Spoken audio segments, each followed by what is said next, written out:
All member running for position must be 80% daily dues every year.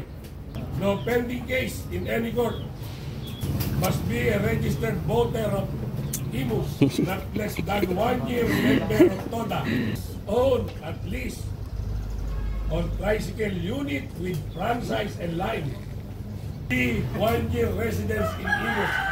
No outstanding debit to the association. Must be a good moral character. Ating requirements na pala ang butaw para sa lahat ng mga driver. Hindi makarenew ng prangkisa kung hindi wala kang butaw. Kung inactive o active member kayo hindi magboto. Kung may-ari ka ng linya, bininta mo, tapos hindi ka naman membro, hindi ka makakaboto. Basta member, active o inactive, tapos operator, pwede bumoto. Yun, maliwanag. Batas ng Stela yan. Good morning, good morning. Araw ng July 25, Huwebes. Dito ako ngayon sa Mercury, dito sa Malagasang Road. Inatay ko pa yung aking mga kasama. Ito kami ngayon sa Stela para sa screening para sa MC TODA election 2024. Inatay ko yung mga kasama ko kasi sabi nila 8:30 daw dito mag-aantay sa Mercury. So, wala pa namang 8:30. Maya pa kami aalis mo alas 9. Nandito pala ang Stela.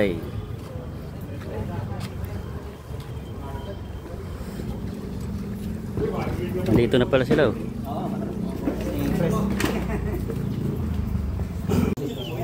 Ayan, kompleto na kami. Nandito na rin ang mga tropang mga warriors of MCA. Ayan, mag-umpisa na daw yung screening. 10 number daw, 10 number. All member running for position in their respective TODA must be qualified member. Lahat po ba kayo membro? No outstanding debit to the association. Wala po ba kayong mga utang? Meron po akong listahan ha. Galing po sa inyo yan. Must be a good moral character. Lahat naman tayo. Mabait. Mabait. Must be 1 year residence in IMUS. May mga bahay po ba tayo? Dito tayo nakatira sa IMUS. Pasensya na kayo tropa. Likod lang ng bibidyoan ko. Puno na sarap eh. Not less than 1 year member of TODA. Lahat naman siguro makatagal niya. No? Must be a registered voter of IMUS. Registrado po lahat, no? No pending case in any court of law unless the case has been dismissed. Wala naman po siguro may own at least on tricycle unit with franchise and line. Kaliwanag po tayo ha. Pag po may prangkisa kayo, ibig sabihin may linya kayo.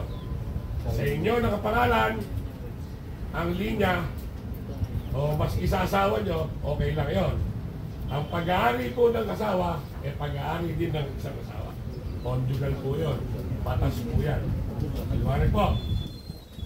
Wala kayong prangkisa kung wala kayong linya. Kapag po kayo may prangkisa at wala kayong linya, it's a magic. Kaliwanag po. No outstanding case filed by fellow officer and member. Pero wala naman kayong sinaktang mga kasama natin. Must be 80% daily dues every year. Okay na po kayo doon. Ngayon, meron po tayong yung 80% po, kapag ka po kayo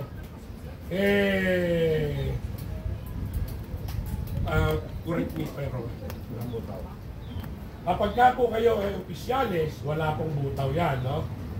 Yung mga incumbent natatakbo o kahit kalaban pa ni Pres, pwede pong tumakbo yan. Basta incumbent. Malwari po. Okay tayo doon, ha? Wala po kayong tutol doon. So may katanungan po ba kayo?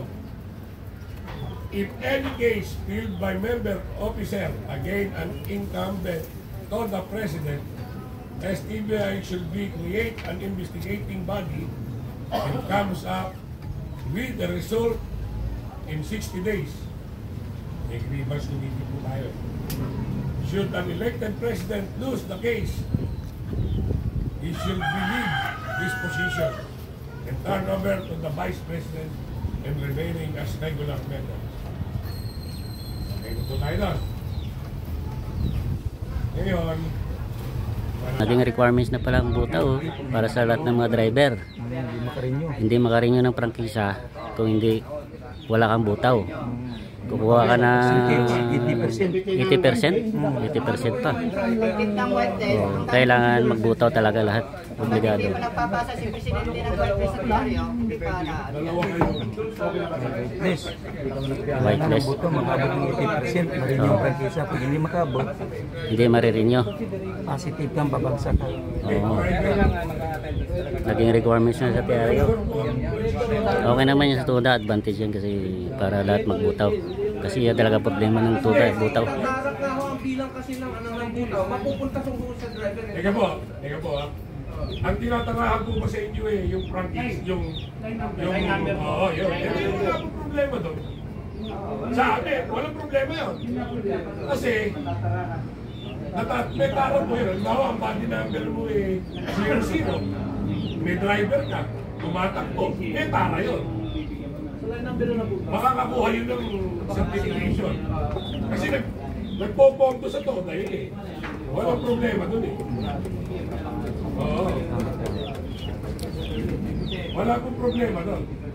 Kung kayo kung may driver ka, nabiyahe tricycle, walang problema. Ang problema lang, kung yung tricycle mo, hindi nabiyahe. Luwi ka. Oo. Pero Kung may driver ka naman, problema doon. siguro naman sir, may consideration na yun sa TODA. Sa tuda, Wala baka na hindi. issue. Tuda na kayo. Yun na yun. Na kayo. Napapasok ng Lalo na yung may mga karamdaman. Oo, yun nga. Basta ngayon, Kawawa naman. Kawawa ay po, naman. pagka meron nagkaroon ng karamdaman, ipaalam nyo sa TODA. Halimbawa, 2 po yung boundary ulog ng linya. Meron pang naiiwan sa'yo, yung labing siya may napaupahan mo lang, may naiiwan sa'yo isa. Pwede ka pang pumoto. Pwede ka pang isa. Kayo ko magsasala yan kasi hindi namin kilala yan. Di namin kilala yun. Katunayan ng both side yan. Tatanungin namin ko yun. So kailangan active na member ang boboto at saka operator. Pag hindi ka active member, hindi ka member, ay inactive o active member kayo hindi magboto. Pero sa mga hindi operator na may linya lang, pwede hindi bumoto. Yung mga nagpahulog boundary na linya, hindi na pwede bumotong pinatod na yun. Yung naghulog boundary nang pwede magboto. Okay, yung mga naghulog boundary pala, yung naghulog boundary ang pwede bumoto. Pero yung may-ari ng linya hindi na pwede bumoto. Maliban lang, kung may linya pa siyang hindi pinapahulog boundary, pwede pa siyang bumuto. Pag may linya pa siya na hindi nahulog boundary na sa kanya, pwede pa siya bumoto. Pag lahat ng linya niya nahulog boundary, hindi na siya pwede bumuto. Basta member active o inactive, tapos operator, pwede bumoto. Puputohin o hindi. Yun, maliwanag. Batas ng Estela yan. Guys, yung bibigay ko sa amin ng master list ha. Ato. Ano pa, boss? Pala, pag bininta mo yung linya mo, hindi ka na active, hindi ka na operator, hindi ka makakaboto. Bawal na kayo, bawal may dalang baril. Basta deadly weapon, bawal.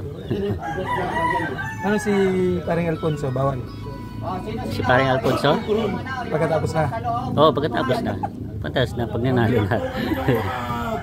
Watcher nyo. Ano pa? yung inyong cruise. Para po mabilis tayo, magkaroon po kayo ng uupo sa gate nyo na pagdating sa amin, okay na. Pag inokayan nyo ron sa gate, okay na sa amin. Okay, tama. Merong sasala po ron sa inyo. Doon sa gate. Both side yun ha. Both side ha. Yung mga makakalaban. Bawat isa merong tagasala sa inyo. Para doon pa lang, alam nyo na kung pwedeng bumoto o hindi pwedeng bumoto. Bago pa Para makarating hindi sa sa mirakan. Kaya pagdating sa tuloy-tuloy na. Iwanan po yan.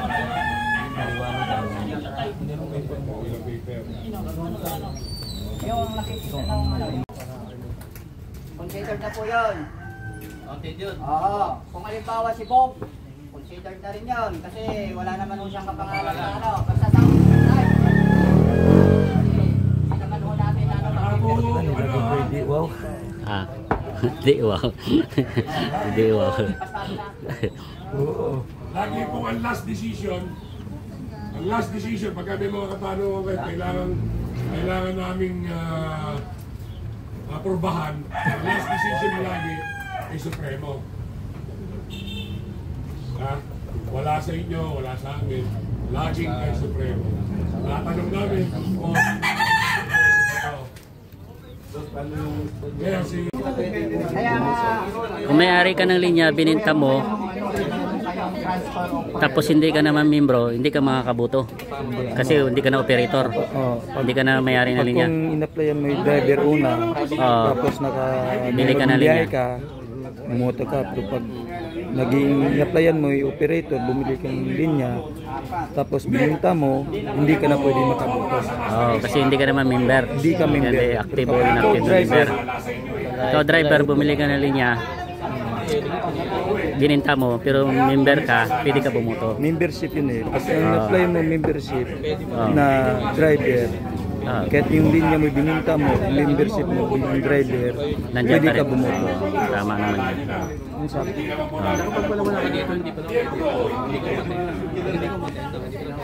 ngayon kung kayo po meron, ito, uulitin ko po ulit. Maliw na. Kung meron po kayong 20 linya, yung 11 na bentag na ipag-hold ang ihulog nyo na, may naiiwang isa sa inyo, pwede ako yun, ngayon, kung sa 20 linya nyo, na ipag-hold ang ihulog nyo na lahat, wala na kayong karapatang bumoto. Unless, driver kayong nagpamiyembro. Yun. Liwanag. Oo, tama. Maliwanag. Pero kapag kayo, bumili lang ng linya, naibenta nyo na rin, wala na yun. Matrabaho yun boss. Business na business. Oo, yung kay sekretary yun. Tama yun. Oo. Yun yung sasala, kung kayo sasala. May mga master sa mga driver. Ito tayo yung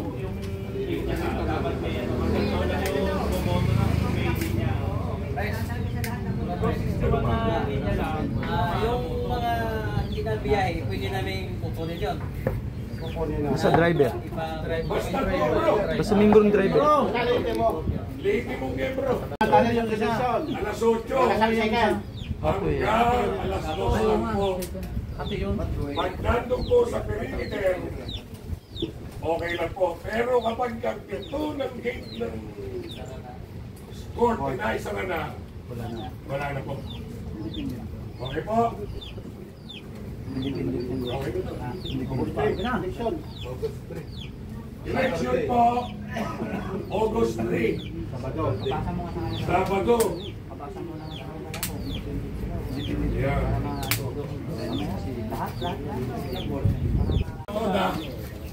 Nakikita naman po namin, talagang gusto nyo maglingkod eh. Kaya lang, hindi po kami maglalagay, katulad nga po sinabi ko kanina, hindi po kami maglalagay sa inyo yung mga miyembro nyo na nakakakilala sa inyo. Maraming salamat po sa inyo lahat. Mabuhay po tayo.